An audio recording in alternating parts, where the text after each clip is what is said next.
A flight attendant publicly humiliated a black CEO's son, but when his true identity was revealed, the entire cabin went silent. What happens next will leave you speechless. He mocked a boy in first class, laughing as if power came with a uniform.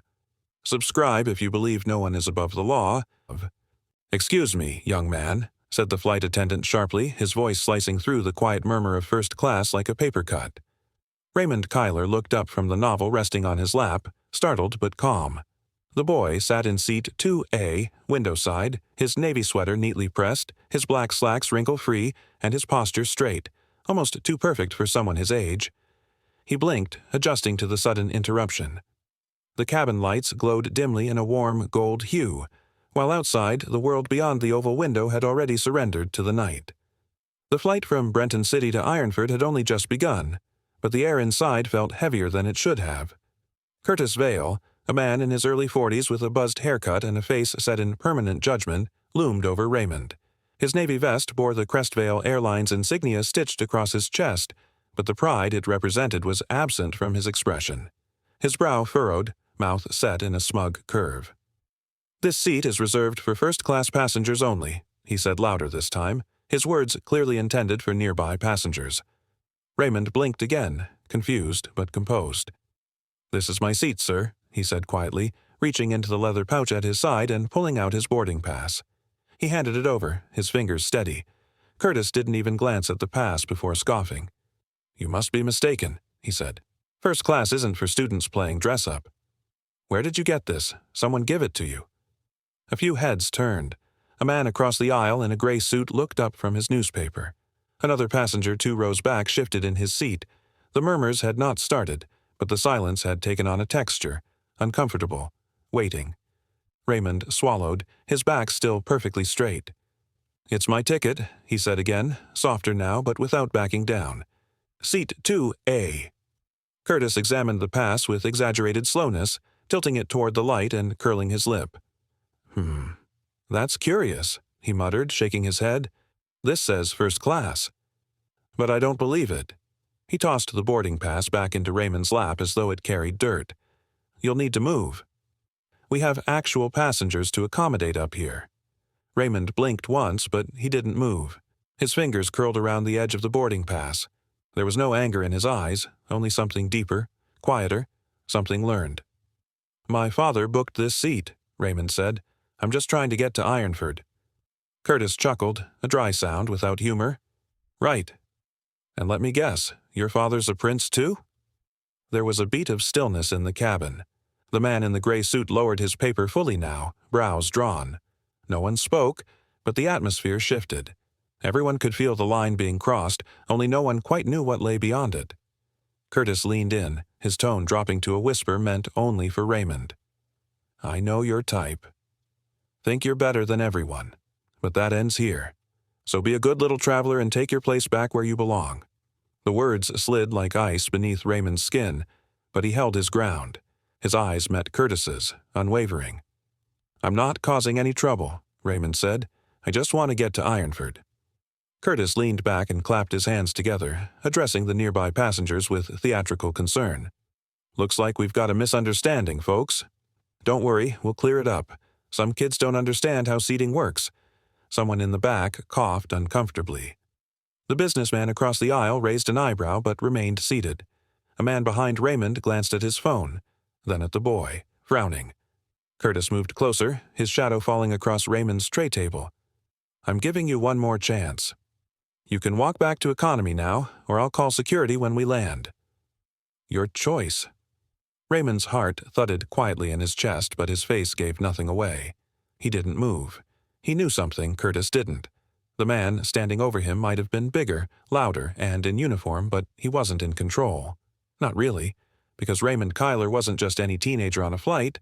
His father was Darius Kyler, the Darius Kyler, the name behind Kyler Industries, the man whose signature sat beneath some of the most important corporate agreements in the region, the man who had spoken at the World Economic Assembly and been invited to advise national leadership, the man who had told his son, many times, "Silence has its own strength. Don't spend it too early." Raymond's mind echoed those words now, even as heat flushed beneath his collar. Curtis straightened and took a step back. "Fine. Have it your way," he muttered. "Let's see how long you last up here." He turned and walked toward the galley, muttering something about entitled brats under his breath. Raymond heard it, but didn't flinch. The man across the aisle shook his head, almost imperceptibly.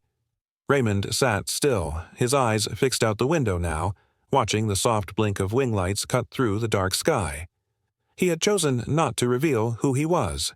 He had hoped for a quiet flight, one where he could arrive early and be ready for his father's summit. Instead, he had been marked by nothing more than his age, his quietness, his presence in the wrong seat according to someone with the wrong heart. He tightened his grip around the boarding pass, folded it slowly, and slipped it back into the pouch. Around him, the cabin continued to hum, the sound of forced normalcy covering something rotten beneath the surface. The man across the aisle adjusted his seatbelt and stared out the window, his mind running faster now. A lawyer 4 rows back, glancing over, thought he recognized the boy's features, maybe from a magazine, a press conference, an old stock photo of the Kyler family. No one had spoken the name yet, but something told them they would, because Curtis Vail had just drawn a line in the sand, and the boy on the other side was not who he thought he was. The humiliation had just begun, and the truth was still waiting in silence. "Is there a problem?" Curtis's voice rang louder now, sharper, echoing across the first-class cabin. He stood in front of Raymond, arms crossed over his stiff uniform, eyes narrowed like a hawk zeroing in on prey. Raymond looked up, his heart thudding harder than he let show. "No, sir." "I'm in my assigned seat," he replied, his voice steady but soft, like the calm before a storm. He offered the boarding pass again, this time holding it out with both hands as his father had taught him, to offer truth without anger. Curtis didn't even glance at the document. Instead, he snatched it from Raymond's hand with a flourish, holding it up like a flag for the nearby passengers to see. "Really?" he said, eyes darting over the slip of paper with exaggerated scrutiny. "Because this looks suspiciously out of place for a boy your age." A murmur rippled through the cabin. A man in a charcoal suit 2 rows away lowered his newspaper slightly, eyes now watching over the rim of his glasses. Near the window, another man, older and bald with a silver tie pin, sat forward just a bit, his brow furrowed. "I booked this flight with my father," Raymond said calmly, folding his hands on his lap. "It's a direct reservation under our family account."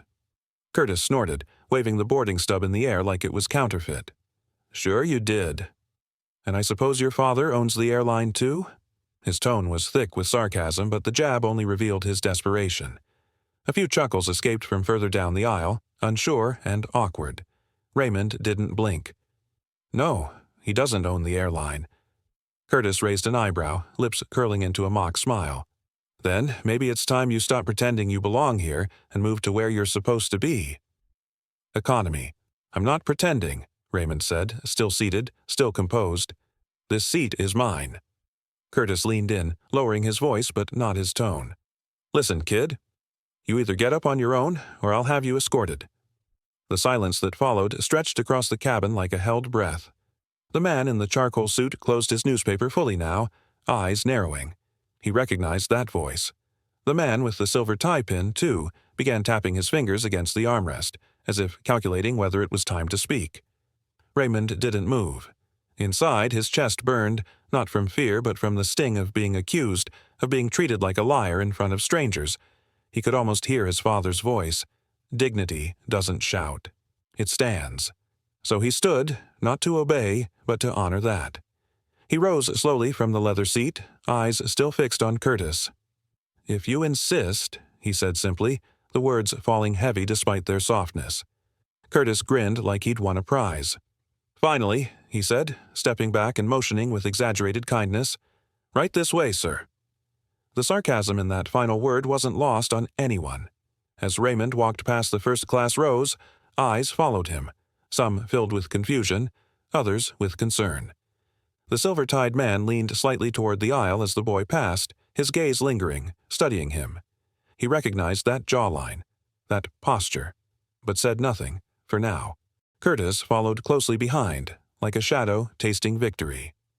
"You know," he muttered loud enough for several rows to hear, "some kids think a nice sweater and a little attitude can get them into places they don't belong." Raymond said nothing. They reached economy, and Curtis gestured toward a middle seat. The aisle was cramped, the armrests torn at the edges. "Here. This feels more your speed." Raymond looked at the seat, then back at Curtis. "This seat's unassigned," he said. "I checked the manifest." Curtis blinked, caught off guard for just a second, then waved a dismissive hand. "It is now." The boy sat down without argument. The overhead bin above him creaked with someone's hastily stowed duffel bag. The smell of reheated food drifted from behind the curtain. It was a stark contrast to the polished silence of first class. And yet, Raymond sat straighter here than he had in the luxury seat. Curtis hovered a moment longer, waiting for some sign of rebellion. But when none came, he huffed and turned back toward the front. 2 rows behind Raymond, a college-age student in a gray hoodie leaned slightly forward. He had seen the whole thing. He tapped a note on his phone screen, thinking about what he'd just witnessed. 2 rows ahead, the businessman in the charcoal suit pressed a button on the armrest, lowering his tray table with sharp finality. His mind was already racing with the implications. He knew the Kyler name. He knew exactly who that boy was. But they stayed silent, for now. Raymond stared out the window, his reflection ghosted against the darkening clouds outside. He didn't know how many people in this cabin had recognized him, but he could feel it. Their eyes, their whispers, the ripple of suspicion turning toward sympathy. Curtis had gotten what he wanted. The boy moved, but he hadn't seen what he'd awakened, because what Raymond carried wasn't just a ticket, it was a name, and behind that name was something Curtis Vale could never understand. Power wrapped in silence, dignity dressed in navy blue.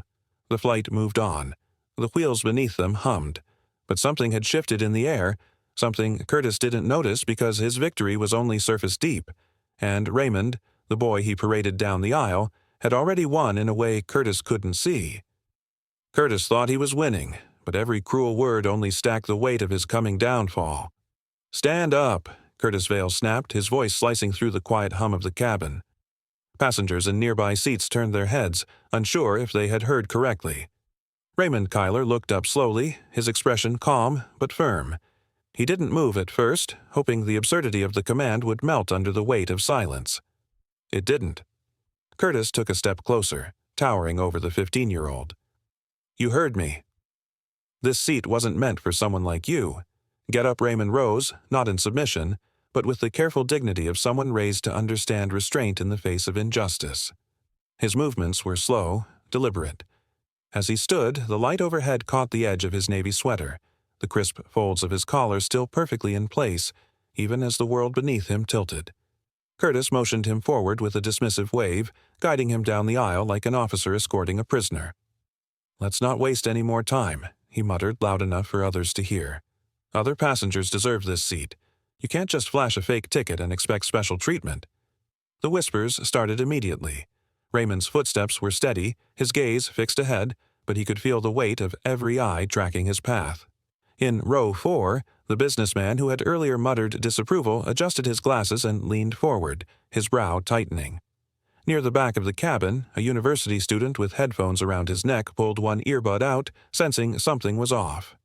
And just behind him, a middle-aged man in a gray blazer, a lawyer named Benson Hart, recognized the boy's face.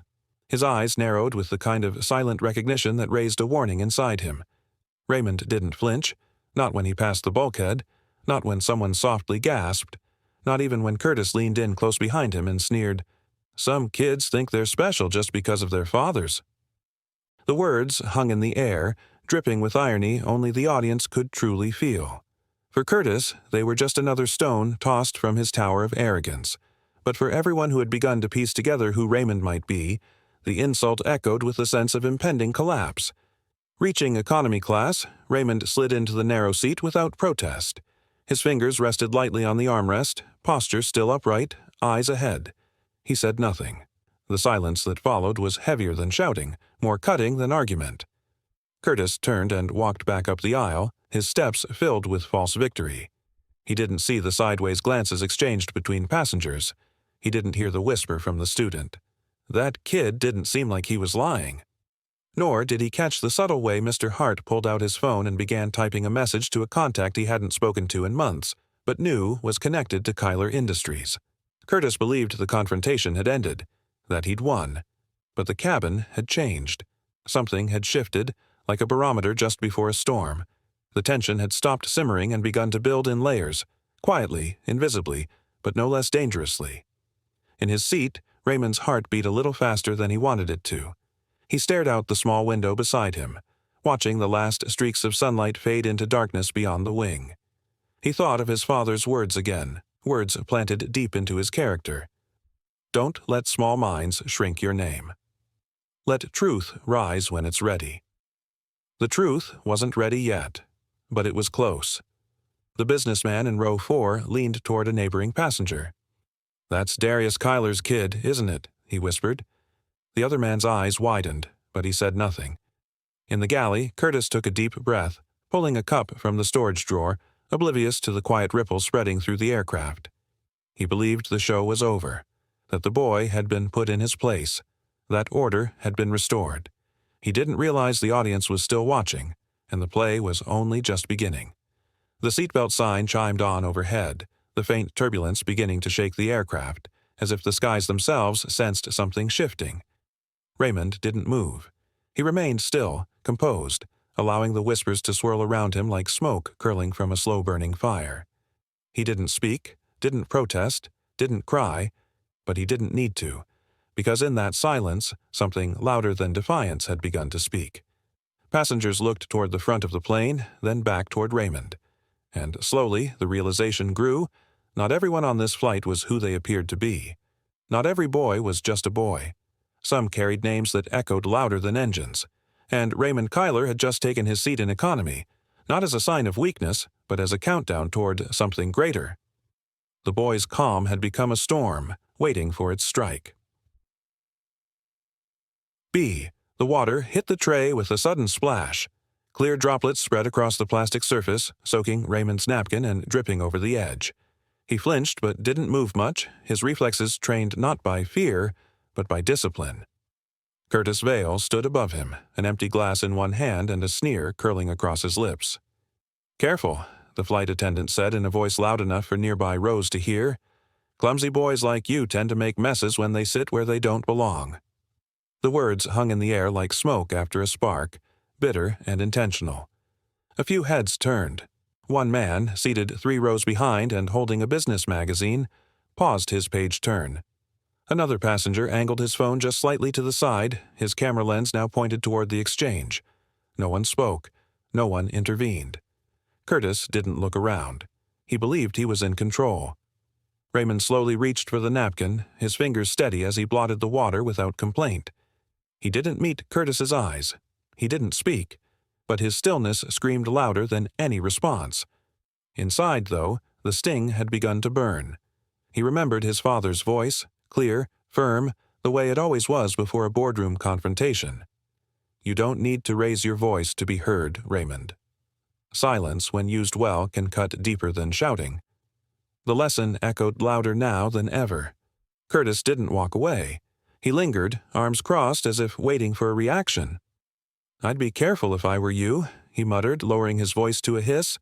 "People like you never stay in the seats they borrow." One way or another, you always get moved back. Raymond looked up at him for the first time since the water had spilled. His expression didn't change. His eyes, however, locked onto Curtis's with a quiet force that made the flight attendant blink. No fear, no submission, just patience. And something else. Resolve. Curtis turned away before he realized what he was doing.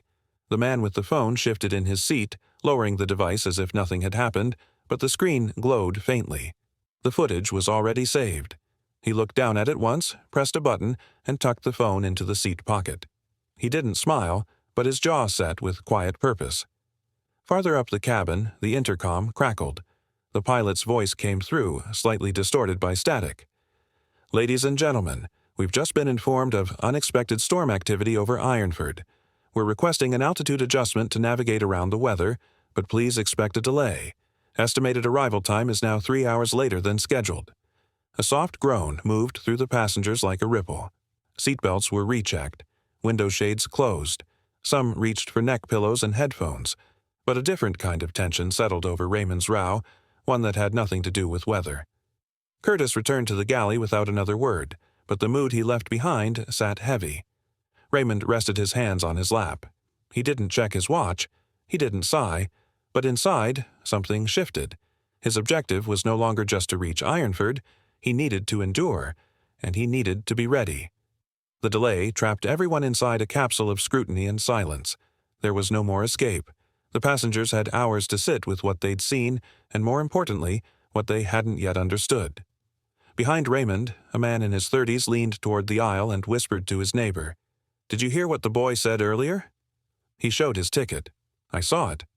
The neighbor nodded slowly, replying in a low voice, "That flight attendant's asking for trouble." Back in the galley, Curtis rubbed his temples. A flicker of uncertainty flashed across his face, but pride pushed it away. He convinced himself again that he was right. Just a boy out of place. A kid who thought a name or a suit earned him something he hadn't paid for. He had no idea how wrong he was. The cabin now felt like a stage between acts. The curtains had yet to rise, but the players were assembling. The businessman who had remained quiet earlier was now watching Raymond with renewed interest. A student farther down had her earbuds out, pretending to sleep but listening closely. And in row 12, a middle-aged man, the one with the quiet suit and briefcase, was tapping a message into his phone. Though no one else could see it, the message read, "Raymond Kyler. Confirmed. First class. Son of Darius Kyler." In the silence of delay, the cabin had turned into a pressure chamber.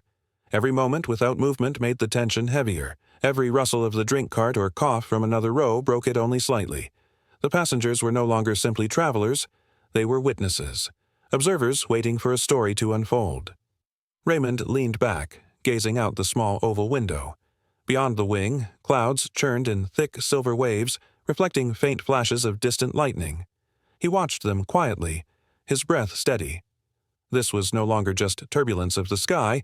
It was turbulence of character, of truth. And somewhere far ahead in the cockpit, the captain had no idea that his delay had just created the perfect storm, not above the clouds, but within the cabin. Curtis thought he'd won. He thought the boy would fade into the background, embarrassed and beaten, but all he had done was draw every eye toward the silence in seat 21C, and that silence was preparing to speak. Curtis thought he controlled the play, but the curtain was about to rise on a truth he could not silence. "Say your name," Curtis snapped, standing over Raymond like a judge preparing to deliver a sentence. His voice carried easily through the pressurized hush of the cabin, sharp enough to draw the attention of even the most disengaged passengers. "Say it out loud for everyone to hear," he repeated, his smirk curling with malicious glee. "Let's see if anyone recognizes this little prince of yours." The boy didn't flinch. Sitting upright, hands folded neatly in his lap, Raymond Kyler raised his eyes with the calm of someone who had been taught never to panic when cornered. The cabin lights above flickered slightly as the plane banked, casting shifting shadows across the rows of curious faces that had begun to turn toward the confrontation. The ambient noise of the aircraft, the low drone of the engines, the occasional cough or shuffle faded into the background. All attention had narrowed to a single axis, the boy and the man towering above him. Raymond didn't rush. His breath was steady, and in that pause, just a few heartbeats long, he measured everything. His father's words echoed in his mind, crisp as if spoken just minutes ago. "There will be moments where your silence will make men nervous. Use those moments. They tell you who they really are." Then, with a voice firm and clear, he spoke. Raymond Kyler. The name sliced through the air like a blade. It wasn't shouted. It didn't need to be. The tone was even, controlled, like a statement issued from a podium, not a boy's mouth. And the effect was immediate. From the middle of the cabin, a lawyer with silver-rimmed glasses looked up so fast his pen skidded from his lap. His mouth hung open slightly, recognition dawning with a spark of disbelief. A few rows forward, the sharply dressed businessman who had earlier muttered under his breath leaned back, straightened his tie, and slowly turned to get a better look at the boy. A man in the last row frowned, whispering something urgently to the person next to him. The murmurs began, first like wind brushing dry leaves, then growing louder. Curtis stood frozen. He blinked once, twice, the smirk draining from his face like a faulty light dimming in a blackout. His lips parted, but no sound came out. The color began to drain from his cheeks. Raymond said nothing more. He simply returned his gaze to the front of the plane, as if the matter had been settled. His chin was slightly raised, his hands still resting with poise. The elegance of his self-control did more to assert his identity than any display of anger ever could. Curtis stepped back half an inch, the tray in his hand trembling faintly. "Kyler," he muttered under his breath, as though the name might vanish if he didn't say it too loudly. But it was too late for whispers now. The cabin had heard. Darius Kyler. That name was not just known, it was respected. The man who built Kyler Industries from the ground up, who had appeared on financial magazine covers, who had testified before Senate committees about corporate fairness and ethical leadership. A man with sharp intellect and sharper integrity. And now, the very man whose son had just been dragged from first class and humiliated before a cabin full of strangers. One could almost feel the air pressure shift inside the aircraft, not from altitude, but from awareness. Recognition moved like electricity through the cabin. Phones began to slide discreetly from pockets. Brows furrowed. Screens flickered as passengers double-checked the image of Darius Kyler and then looked back at the boy sitting in seat 22. Curtis, still clutching the corner of his service cart, began to stammer. You should have said," his voice cracked, tripping over itself. "I did," Raymond replied without turning to look at him. That quiet answer sent another ripple through the cabin. The dramatic irony hung thick. Curtis had demanded this boy's name, expecting it to mean nothing, but the very name he mocked had become his undoing. Curtis turned in a slow circle as if looking for support, but the faces that met him now were cold, disapproving, unreadable. The authority he had carried just moments ago had cracked like thin glass. Even the smallest movement from the passengers now felt like pressure, like judgment. Raymond remained still, not smug, not gloating, just composed. It was his composure that made the silence louder, more severe. The businessman from earlier leaned toward the aisle and said, not to anyone in particular, "Well, that changes things, doesn't it?" A low murmur of agreement followed. Curtis looked around, his voice smaller now. "I didn't. I mean, how was I supposed to know?" But no one answered. The flight had shifted in tone, no longer a simple transport across skies, but a tribunal of sorts, with its own quiet jury. A truth had landed before the aircraft ever reached the runway. Curtis backed away, his hands fumbling with the tray cart as though retreat could undo what had just unfolded. But it couldn't. The name had been spoken. The silence had thickened. And in that silence, the hierarchy had reversed. The cabin had frozen, and the humiliation had reversed in a single breath. Curtis stood frozen at the center of the aisle, his forced chuckle slicing awkwardly through the thick silence. "Well, I guess we all got a little carried away," he said, his voice too high, too shaky to pass for confident. He tried flashing a grin, but no one smiled back. Eyes narrowed. Phones hovered. The silence that surrounded him wasn't confusion, it was judgment. Quiet, focused, and razor-sharp. Raymond remained seated in his economy seat, hands folded neatly in his lap, his posture composed.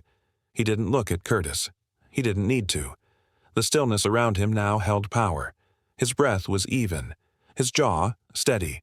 Inside, his heart beat faster than he would admit, but on the outside, he was stone, exactly as his father had taught him to be when the world tried to knock him down without knowing who he truly was. From row 7, the businessman who had earlier mumbled in disapproval stood slowly. His charcoal gray suit didn't wrinkle as he rose, and his voice was calm but unmistakably clear. "That's Raymond Kyler," he said aloud, not to anyone in particular, but loud enough that every row could hear him. "He's the son of Darius Kyler." The whisper spread like fire across dry grass. "Wait, Kyler Industries? The CEO? That's his son?" Heads turned, fingers tapped on phone screens. The unmistakable sound of searching names filled the air like a shifting wind. Screens lit up with images of Darius Kyler at tech summits, charity events, government panels. And yes, next to him in some of those pictures, the same calm boy now seated among the economy rows, dressed in a navy sweater, his gaze steady and unwavering. Curtis's grin cracked into confusion. He looked at Raymond as though seeing him for the first time. I didn't know," he muttered, voice barely above a whisper. Then louder, grasping for anything that would sound like control, he added, "I was just following standard protocol. Age verification and—" "Protocol doesn't include public humiliation," snapped a voice from behind him. It was the lawyer, seated across the aisle, silver-rimmed glasses catching the overhead lights. He did not raise his voice, but every word landed with cold precision. What you did was unprofessional at best, degrading, targeted, and completely outside the scope of your authority. The airline can, and should, be held accountable. Curtis turned, eyes wide, hands slightly raised as if to defend himself against words alone. I didn't mean to. You meant to assert control, the lawyer interrupted, not bothering to stand. And you did it with arrogance. The problem is, your control was built on ignorance. A murmur of agreement rolled through the cabin like distant thunder. Curtis stepped back, bumping into a service cart behind him. He caught himself, hands trembling slightly now. His shirt, once neatly tucked, had come loose at the sides. Sweat darkened the collar. The confidence that had marked his stride earlier had evaporated completely, leaving only the hollow shell of a man who had mistaken cruelty for control. Raymond said nothing. He didn't need to. His silence was no longer weakness, it was weight. Every second he remained calm only widened the gap between his dignity and Curtis's desperation. He turned slightly to look out the window, his reflection barely visible in the glass. He saw not just himself, but every moment he'd been underestimated before, every time someone had assumed he didn't belong. This time, the silence fought for him. The businessman stepped into the aisle. I think we should report this to the airline's management directly. No one should be treated this way, least of all a child who did nothing wrong. Curtis opened his mouth again, but his words came out scrambled. You don't understand the pressure we're under. Passenger mix-ups happen. The lawyer stood this time, adjusting his blazer before folding his arms. Don't try to twist this. We all saw what happened. You didn't question his ticket. You mocked his age. You humiliated him deliberately. And now you're trying to explain it away. Across the cabin, a man tapped away on his phone. It's already online, he said without looking up. Videos, comments, they're spreading. Curtis blinked. What? Social media, the man replied. You're trending. And not in a good way, Curtis's face paled. His eyes darted between the rows, suddenly aware of how many phones had been lifted during the earlier confrontation. His mouth opened again, but no sound followed. There was no defense left that could hold under the weight of what he had done. And still, Raymond remained quiet. Still, unmoved. He glanced briefly at Curtis now, not with anger, not with satisfaction, but with the calm of someone who had already won. The expression on Raymond's face didn't shout. It didn't plead. It didn't need to. It simply said, You made your choice. Now you live with it. The tension in the air thickened as more passengers turned toward Curtis, their stares unified in quiet disapproval. This wasn't a crowd. It was a reckoning. Curtis's lips parted one last time. I didn't know. No one answered, because now it didn't matter. And as the cabin settled into a tense, charged silence, the dramatic irony was complete. The man who had strutted through the aisle minutes ago, reveling in his authority, now stood stripped of it, undone not by noise, but by the quiet collapse of his own decisions. The hunter had become the hunted, and silence had turned into judgment. The cabin trembled slightly with the rumble of distant turbulence, but it wasn't the weather that had shifted the atmosphere. It was something deeper, heavier. The air had turned sharp with tension, like the moment before a storm breaks. The confrontation had reached the cockpit, and Captain Renly, a seasoned pilot of 22 years, sensed something more than typical passenger noise. He glanced toward the rear-view camera feed and pressed a button on his comm panel. Go check what's going on, he instructed calmly, though his brow furrowed. Take notes. I want full details. First Officer Darren Sloan unbuckled his harness and rose from his seat. Sloan, in his mid-30s with a lean build and an analytical mind, had heard enough cabin drama over the years to recognize when something was more than turbulence and spilled drinks. He adjusted his tie, straightened his shoulders, and walked briskly into the main cabin. As he approached the scene, the shift in energy became palpable. Passengers were whispering in tight clusters, heads turning toward the boy in 14A, Raymond Kyler, who sat quietly with his hands folded on his lap. Across from him stood Curtis Vale, the senior flight attendant, his voice sharp, strained, and a shade too loud. I followed protocol. That seat wasn't rightfully his, Curtis barked, his voice quivering not with authority but something else, uncertainty, maybe fear. It's not personal." "It wasn't protocol," a voice snapped back. It came from a man standing 2 rows behind Raymond, a business traveler with silver-rimmed glasses and the calm tone of someone used to boardrooms and battles. It was public humiliation. And we all saw it. Sloane approached, his presence cutting through the tension like a blade. "Gentlemen," he said firmly, scanning the space, "I need a full explanation of what's happened here."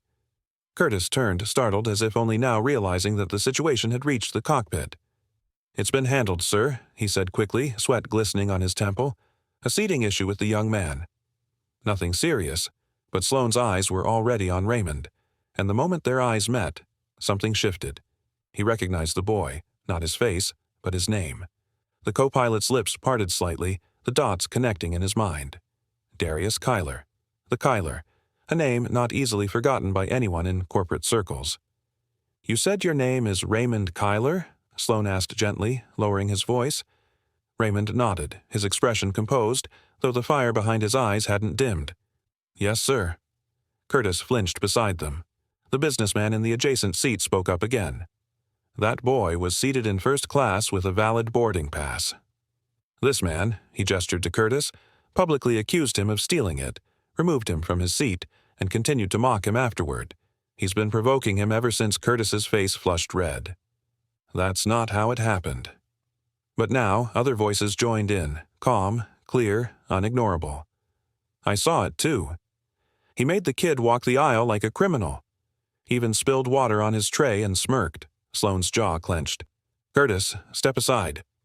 The flight attendant hesitated, but then backed up a few paces, glancing around the cabin like a cornered animal. At that moment, another passenger, a quiet man in his 20s seated near the rear, finished uploading a video to his social media account. He had recorded Curtis's outburst, the removal of Raymond from his seat, and the sneer that followed. With the plane's onboard Wi-Fi enabled, it took only seconds for the post to go live. The video, titled "Flight Attendant Drags Teen from First Class. Listen to what happens next," began circulating immediately. Shares, retweets, and reposts sparked like wildfire. By the time it reached the 10th viewer, one of them happened to be a journalist covering corporate equity and travel. The fire was now lit outside the plane, even as the passengers inside remained unaware of just how far the flames had already reached. Back inside the cabin, Sloane pulled out a notepad and began documenting everything. "Name?" he asked the businessman. "Jonas Marrow, director at Selvine Holdings," the man said, folding his arms. "I've met Darius Kyler. That boy is his son. You'll want to treat this with the seriousness it deserves." Curtis opened his mouth to protest, but a sharp voice cut across the aisle. "Enough." The speaker was a man in a charcoal suit seated 2 rows ahead. He stood slowly, revealing himself as the quiet lawyer who had been observing in silence since the beginning. "This isn't about who his father is. It's about what this crew member did to a minor. What we all witnessed wasn't just a mistake. It was humiliation, layered with bias." Curtis's knees buckled slightly. His voice was small now. I didn't mean—" "No one cares what you meant," the lawyer replied coldly. "Intent doesn't erase consequence." As if summoned by fate, another passenger received a ping on his phone, then another. Within seconds, murmurs swept the cabin. People began pulling out their phones, eyes widening as they scrolled. The video was already climbing, over 2,000 views in 5 minutes. The boy's name had been spoken once, calmly and without malice, but it was enough. Sloane looked at Curtis. "You need to sit down."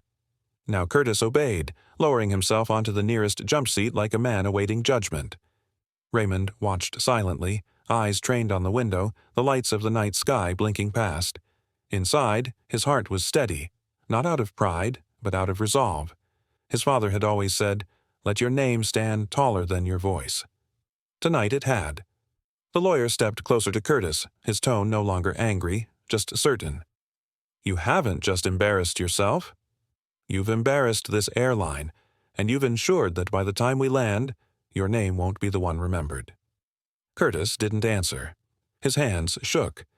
Sloane gave a final glance around the cabin, noting the passengers' expressions, some filled with anger, others with respect for the boy who had said so little yet spoken so much. He returned to the cockpit to prepare the landing, already drafting his report in his head.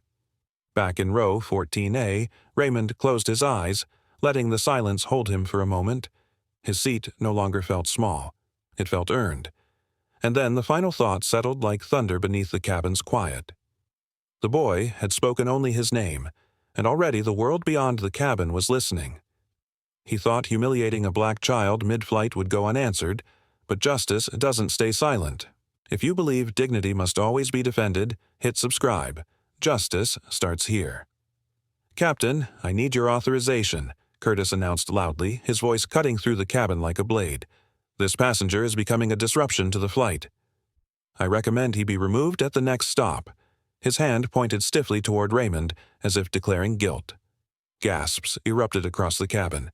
What had begun as an uncomfortable incident was now spiraling into something much darker. "You've got to be kidding me," the businessman from the front of the cabin said, rising from his seat with restrained fury. His once calm demeanor had vanished, replaced by sharp-eyed disbelief.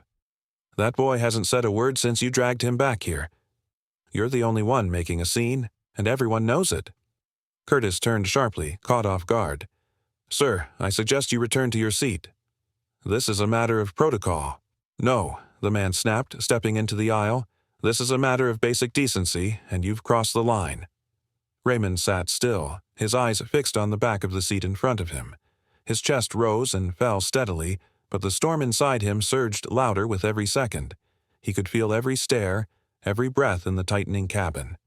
The flight had become more than a journey, it was now a theater of judgment. But something had shifted. He was no longer the one being judged. The co-pilot stood nearby, quietly observing the chaos unfold. A small notepad in hand, he scribbled as passengers murmured around him. His face was unreadable, but his pen moved faster with each passing word. He glanced at Raymond, then at Curtis, and his jaw tightened. Curtis, still clutching the service tray, now visibly shaken, opened his mouth to argue again, but a firm voice from the back of the cabin interrupted him. "Enough." The voice was deep, steady, and unfamiliar. Heads turned toward the rear of the cabin. A man in a dark gray blazer, who had remained silent for most of the flight, rose from his seat with the air of someone used to being listened to. He stepped forward slowly, each movement deliberate, his eyes fixed on Curtis. "I was hoping this would resolve before I had to speak," the man continued, adjusting the sleeves of his blazer. "But you've left me no choice." Curtis narrowed his eyes, annoyed. "And who exactly are you?"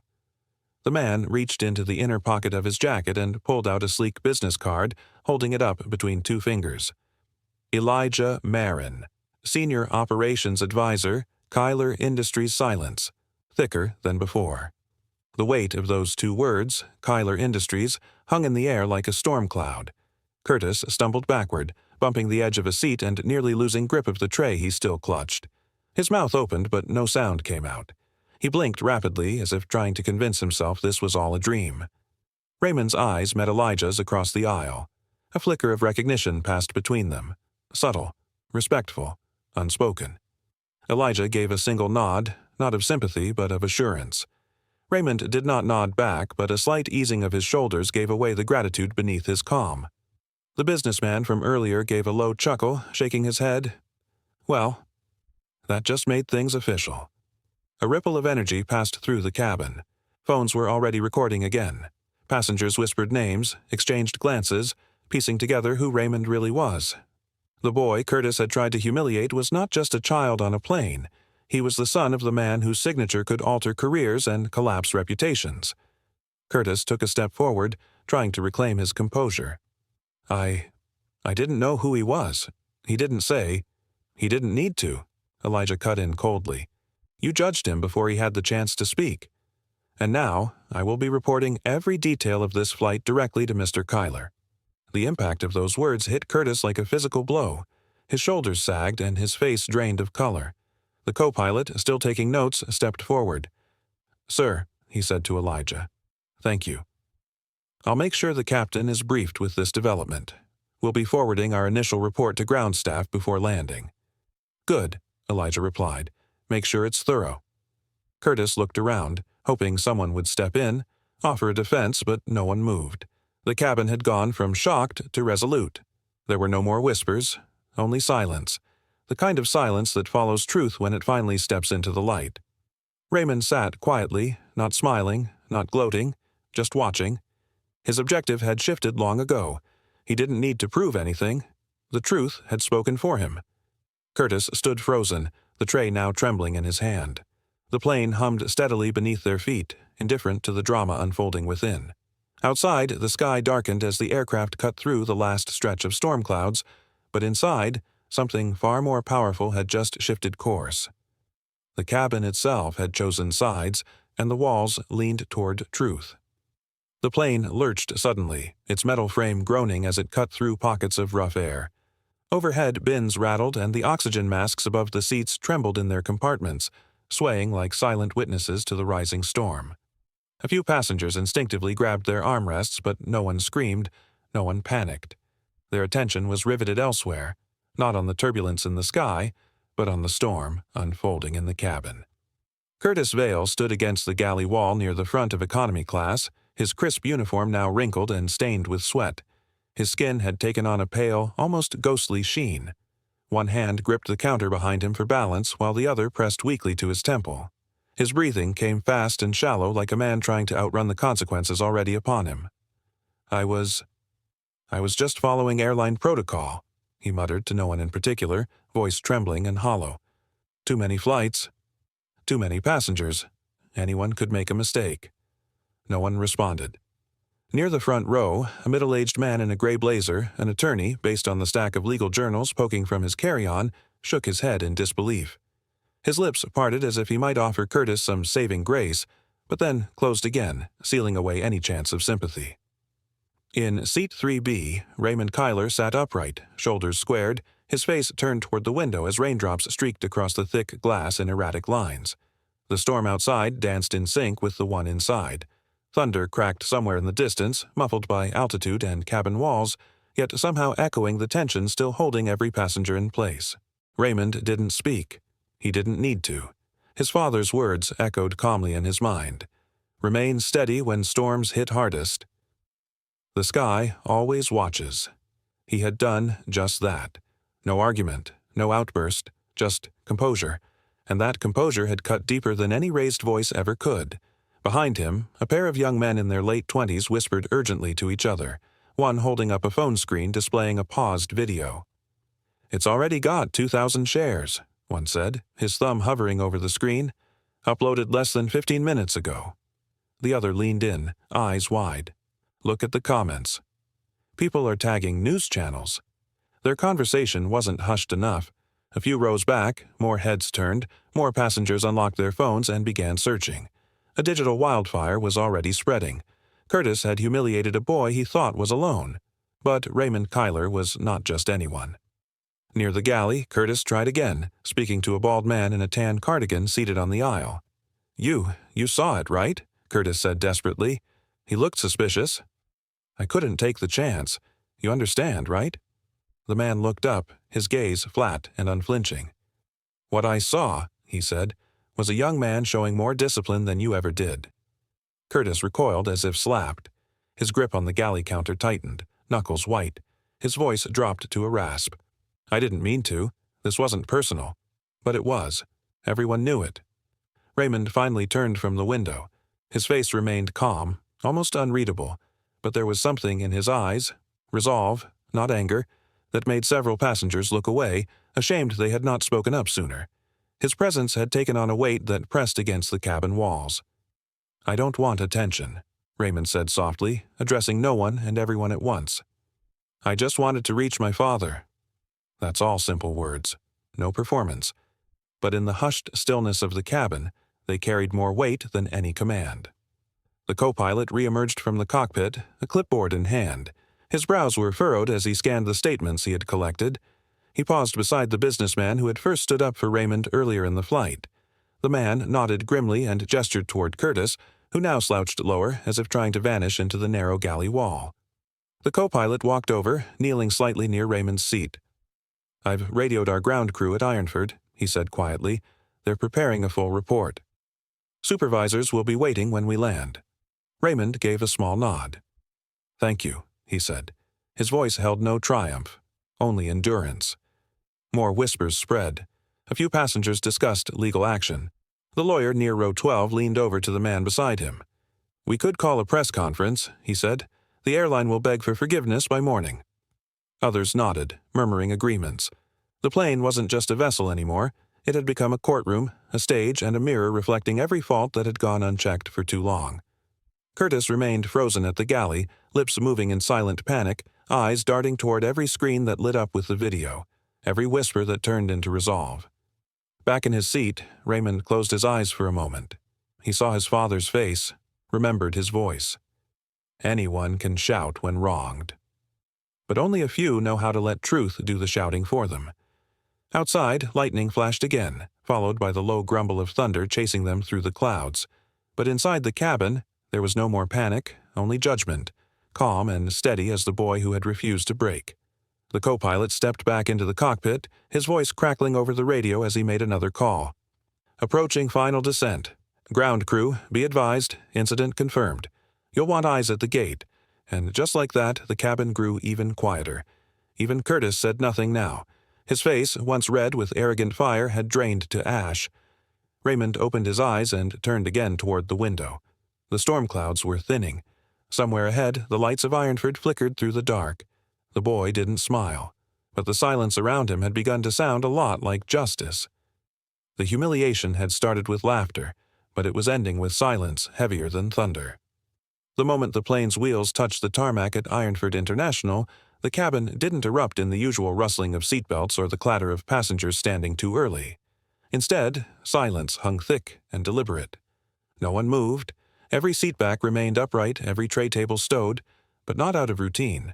The stillness had become a verdict in itself. Curtis Vale, the flight attendant at the center of the storm, unfastened his belt with trembling fingers. He tried to slide into the aisle unnoticed, his shoulders hunched as if to fold himself into invisibility. But the eyes of the cabin tracked him like searchlights. His smirk from earlier had long vanished, replaced by a tight-lipped panic. He turned to step away, but two figures rose from their seats almost in sync. The first was the businessman from row 4, a sharp-suited man with silver at his temples and authority in his voice. The second, the lawyer from the midsection, adjusted his tie with deliberate calm as he stepped into Curtis's path. They didn't yell. They didn't need to. "You're not walking off this plane like nothing happened," the businessman said firmly, blocking the aisle with his arm. His voice carried just loud enough for those nearby to hear. "Not after what you did." Curtis hesitated. "I was just doing my job," he said, eyes darting from seat to seat. "You don't know the full," the lawyer interrupted, voice steady and cutting. "No one here is confused about what we saw. You humiliated a boy in front of all of us, and you did it with pride." Raymond Kyler had remained seated this entire time. Still buckled in, he gazed forward with the quiet focus of someone who had been through storms before. His posture remained straight, hands calmly folded in his lap. He felt no need to rise, no need to explain himself. That moment had passed. This was the fallout. Suddenly, the front cabin doors hissed open. Two airline supervisors stepped in, men in dark navy blazers with golden wing pins on their lapels and clipboards in hand. They scanned the first-class cabin, expecting a routine deboarding. What greeted them instead was a wall of raised phones, dozens of passengers holding up devices that had recorded Curtis's every action. Some had expressions of outrage, others of grim satisfaction. One of the supervisors, a broad-chested man with a shaved head and piercing eyes, stepped forward cautiously. "Is there a problem here?" he asked, already knowing the answer. The businessman turned toward him, gesturing toward Raymond. "That boy," he said, "was humiliated for no reason. You'll want to hear what happened. We have video." The second supervisor, younger and slightly tense, turned his eyes toward Raymond. As he stepped closer, his face changed. Recognition flashed across his features like a camera bulb. He straightened his back instantly. "Mr. Kyler?" the man asked, voice lower now, respectful. "Are you Raymond Kyler?" Raymond finally rose. His movements were slow but certain, calm yet undeniable. "Yes," he said quietly. The younger supervisor turned to his colleague and whispered something too softly to hear, but both men's expressions shifted instantly. It was no longer a routine complaint. This was an incident with consequences far beyond the cabin. "Mr. Kyler," the older supervisor said, stepping forward with deliberate formality, "we are sincerely sorry. Please, Would you be willing to tell us exactly what happened?" Raymond nodded once. "He told me to leave my seat," he said, gesturing lightly toward Curtis, "accused me of stealing it. Made me walk down the aisle, then poured water on my tray and kept taunting me." His voice didn't waver. He didn't dramatize the facts. He didn't need to. The supervisor looked at the crowd of passengers who nodded in agreement, several already playing videos on loop. Curtis, now backed against the galley door, tried to speak. "This is a misunderstanding. The turbulence, the pressure. He looked too young to be in first class. I was just trying to—" "You grabbed his boarding pass and dragged him down the aisle," the lawyer said, stepping closer. "You mocked him. Publicly, and you did it with confidence. Don't start pretending now." The businessman joined in. "He never raised his voice, never acted out, and yet you targeted him like he didn't belong. That's what this is really about, isn't it?" Curtis's lips parted to respond, but the supervisors no longer looked at him. All attention had turned toward Raymond. Even the passengers in economy, having heard snippets of the drama from the back, now craned their necks to see the boy in the crisp navy sweater. Raymond remained quiet, standing with a poise that betrayed none of the humiliation he'd endured. His objective had never been revenge, it had been dignity. And now, he had it. The cabin, once filled with disbelief, now held an atmosphere of reverence. "Please escort this crew member to the terminal," the older supervisor said to his junior. "We'll handle the report internally and urgently." As Curtis was led past the seats he once strutted through, he kept his eyes on the floor. Passengers parted to let him pass, but no one moved kindly. Some glared, others whispered. A few simply looked away, ashamed that they hadn't spoken up sooner. Raymond watched silently as the man who tried to diminish him was reduced to a hushed exit. The younger supervisor turned back to Raymond. "I'll personally notify our executive office," he said, "and Mr. Kyler, I apologize, sincerely." Raymond nodded, his voice still quiet. "Thank you." The cabin finally stirred to life. Seatbelts clicked open. Bags were pulled from overhead bins. But the usual noise of disembarkation was muted, as if passengers still carried the weight of what had unfolded. Many turned once more to glance at Raymond before exiting, some offering nods, others simple looks of acknowledgement. In that silence the boy stood not as a victim, but as a figure of truth that had demanded nothing and yet changed everything. Curtis, now waiting on the tarmac under the eye of airport security, looked back once at the cabin door, now closing behind him. He would not be remembered for his service, nor for his years in the sky. Only for the moment he tried to strip dignity from a boy whose name he did not understand. The moment the wheels touched ground, his false power shattered like glass. The aircraft door swung open with a hydraulic hiss, and the tension that had smoldered in the cabin surged outward like a tidal wave. Just beyond the jet bridge, a crowd of flashing cameras, microphones, and raised phones awaited, news vans parked in disorganized lines, reporters elbowing one another for better angles. Word had traveled fast. The viral video, uploaded mid-flight, had exploded across social platforms. It was no longer just an in-flight incident. It was a national headline. Raymond Kyler stood near the front of the plane, still inside, momentarily frozen.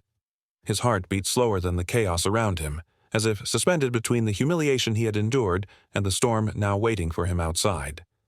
His eyes were steady, but he instinctively raised his hand, shielding his face from the cascade of lights already pushing through the doorframe. The lawyer, who had been seated 2 rows behind him, stepped forward. He was a lean, middle-aged man with silver at his temples and a briefcase slung across his shoulder. "Raymond," he said calmly, placing a reassuring hand on the boy's shoulder. "They're not here to attack you. You don't need to say much. Just stand tall. Let the truth do the talking." Raymond nodded once. He didn't want attention, he wanted resolution. But he understood now that his silence, the same silence he'd carried through the flight, was no longer his alone. It had become something larger. It had become a mirror held up to power, and the world was watching. As he stepped onto the jet bridge, the crowd erupted with noise. "Raymond, is it true the flight attendant pulled you from first class? Did you use your father's influence to get the seat? What did he say to you during the flight?" Raymond held up a single hand, not to demand silence, but to show calm. He didn't shout, didn't posture. Instead, he answered one question in a voice clear and even. "I only hope the airline treats its passengers with fairness, whoever they are, wherever they sit. The shouting didn't stop, but something shifted. A murmur of respect ran through the crowd. Several reporters lowered their mics, as if the simplicity of his words had done what outrage never could. The cameras kept rolling, but the tone softened. Behind Raymond, Curtis Vale emerged under escort. The once proud flight attendant was now pale, hunched slightly, his uniform wrinkled with sweat and panic. Security personnel flanked him as if he were a witness to a disaster of his own making. The crowd's energy changed again. Gasps turned to stares of disapproval. Someone shouted, "Is that him?" followed by a chorus of muttered disbelief.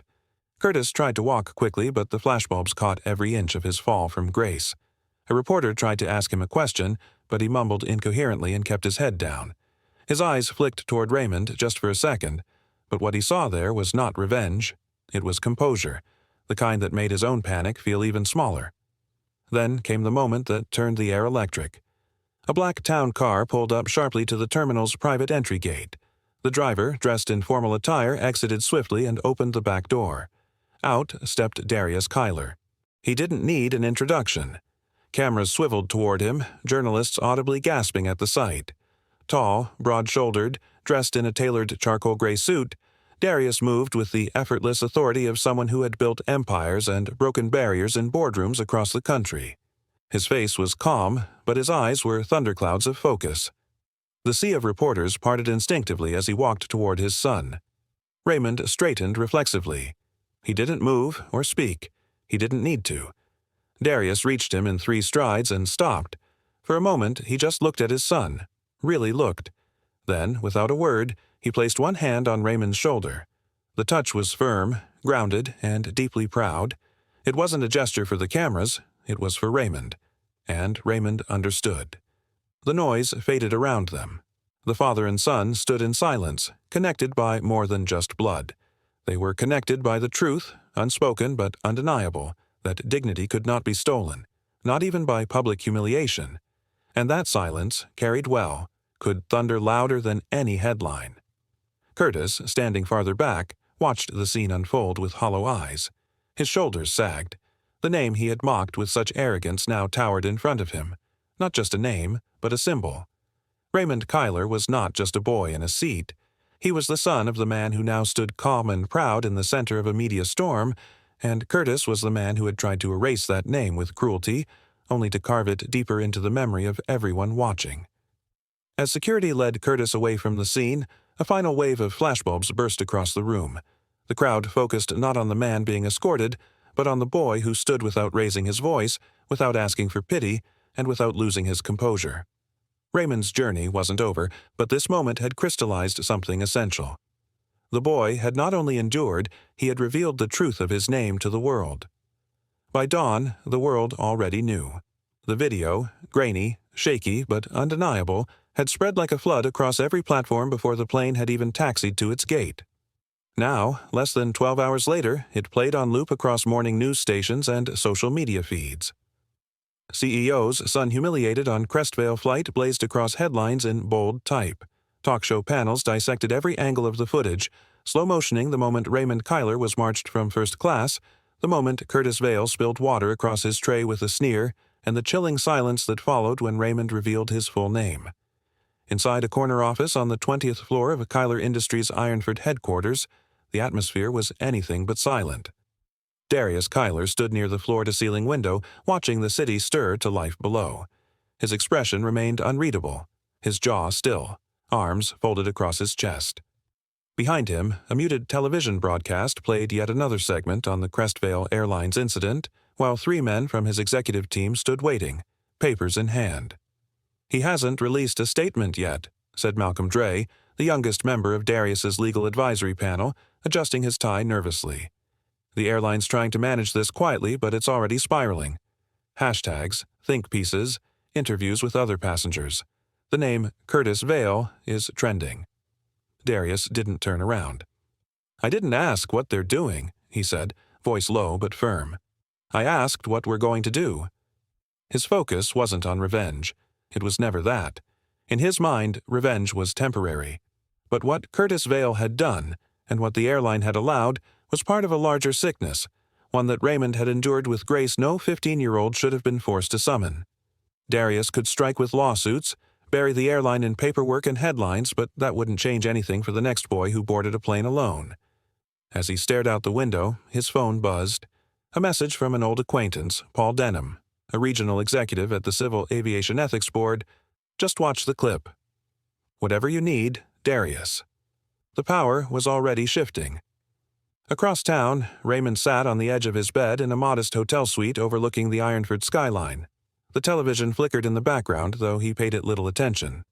His phone sat on the nightstand, buzzing every few minutes, messages from classmates, from strangers, from voices he'd never heard but who all claimed to be proud of how he handled himself.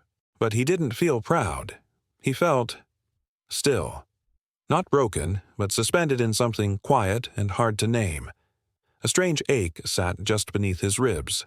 Not sadness, not anger, but something deeper.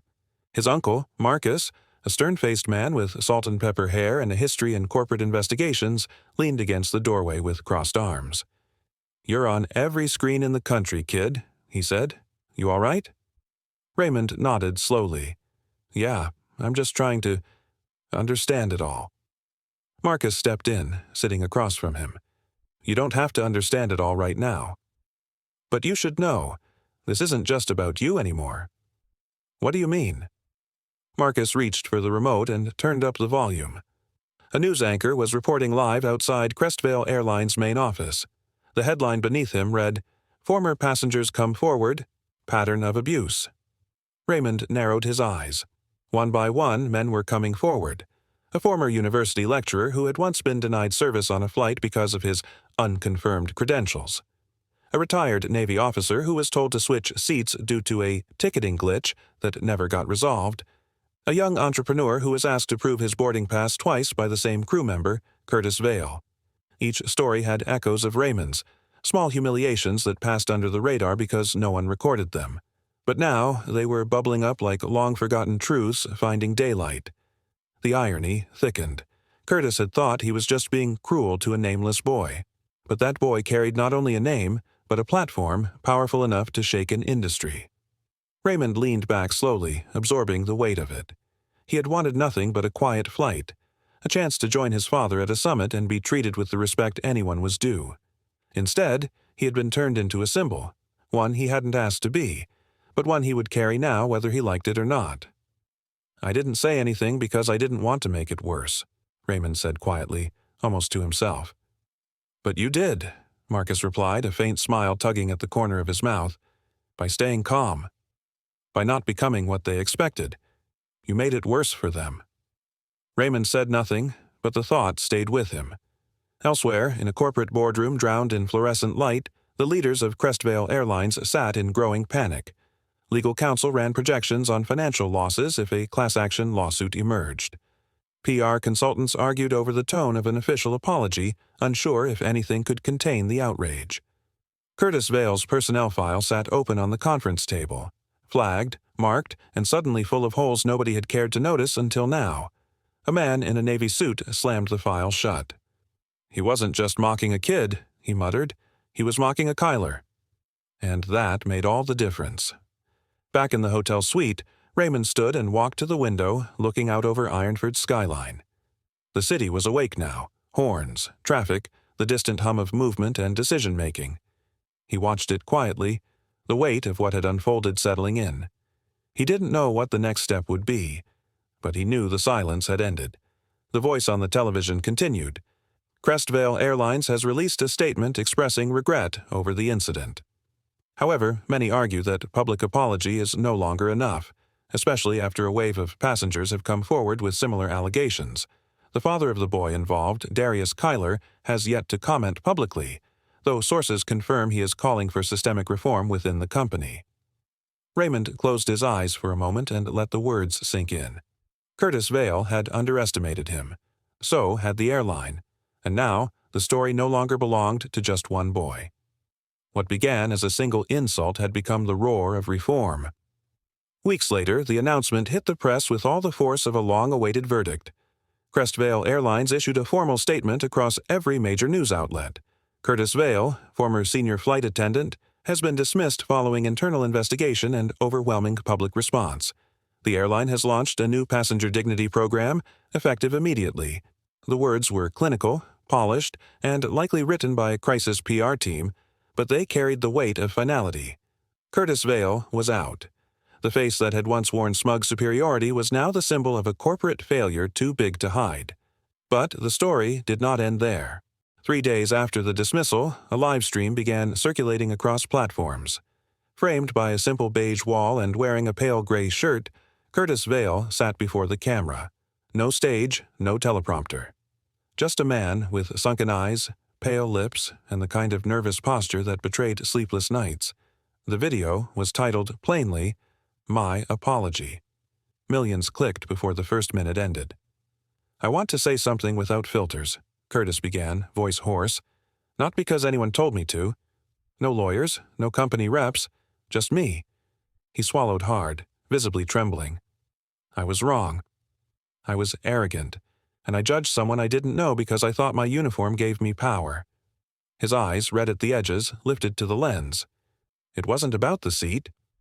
It was about me feeling like I could humiliate someone and walk away untouched. I see that now." The confession spread faster than the original footage of the in-flight incident. Some praised the vulnerability. Others dismissed it as too late, too staged, too convenient. But in a quiet corner office far from the public eye, 15-year-old Raymond Kyler sat with his father, watching the video unfold. He didn't flinch. He didn't speak. He simply watched, leaning slightly forward, elbows on his knees, his navy sweater sleeves pushed up past his wrists. The same calm he wore during the flight now covered his expression, as if the chaos had never cracked his surface. Darius Kyler stood behind his son, arms crossed, his tall frame silent and unreadable. The room was still except for the soft hum of the screen's speakers. When the video ended, Raymond turned slightly in his chair. "He sounds smaller now," he said quietly. Darius nodded. "Humiliation humbles those who never learned humility." Raymond looked down for a moment, thinking. "Should I respond?" "No," his father said gently, stepping closer. "You already did. You responded the moment you chose silence over fury. The world answered for you." Outside the window, the skyline of Ironford glowed in the fading light. News crews still lingered outside Crestvale's headquarters. Commentators debated whether Curtis's apology was real or rehearsed. The airline had begun pushing its new dignity campaign in earnest, training seminars, new rules, and passenger protection protocols. And yet, for Raymond, the noise was finally fading. He had returned to school a week earlier. Students who once ignored him now offered shy greetings. Teachers looked at him with new recognition, not for his last name, but for the quiet strength he had shown. Still, he didn't talk much about the flight. He didn't need to. Everyone else already had. But the weight of the experience hadn't disappeared. It sat with him in small ways, in the way he noticed who got ignored in the hallway, who got dismissed without being heard. He had become more watchful, not bitter, but aware. The boy who had once sat silently in an economy seat, falsely accused and paraded like a fraud, now carried something larger than a name. He carried composure. Later that evening, the family gathered for dinner. It was quiet at first, then lively with conversation. But as the meal ended and the plates were cleared, Raymond sat back, glancing out the window again. Darius, noticing, leaned in. "You're thinking about the video again?" Raymond nodded. He said humiliation changed him. His father studied him. "Maybe it did." People break in different ways. Some rebuild, Raymond thought for a moment, then offered a half smile. "I don't think I ever broke. I just stayed still." Darius reached across the table and rested a hand on his son's shoulder. "And that's what made all the difference." Outside, the world kept talking. Online debates raged. Curtis's apology was dissected, frame by frame. But inside that home, the noise felt far away. The lesson wasn't in how the world reacted. It was in how Raymond didn't. He didn't retaliate. He didn't seek revenge. And when the apology finally came, not demanded, but offered, he did not gloat. He simply listened. In the end, the boy did not fight with fists or fury. He fought with silence, and silence won. Seconds later, the cabin froze. The boy's last name carried more power than anyone imagined. If you stand for protecting the innocent and demanding accountability, subscribe now. Together, we rise. Disclaimer: the story you just watched is fictional. It explores themes of racism, classism, and the harm caused by snap judgments. Its purpose is to raise awareness, confront bias, and inspire empathy, respect, and fairness in how we treat one another.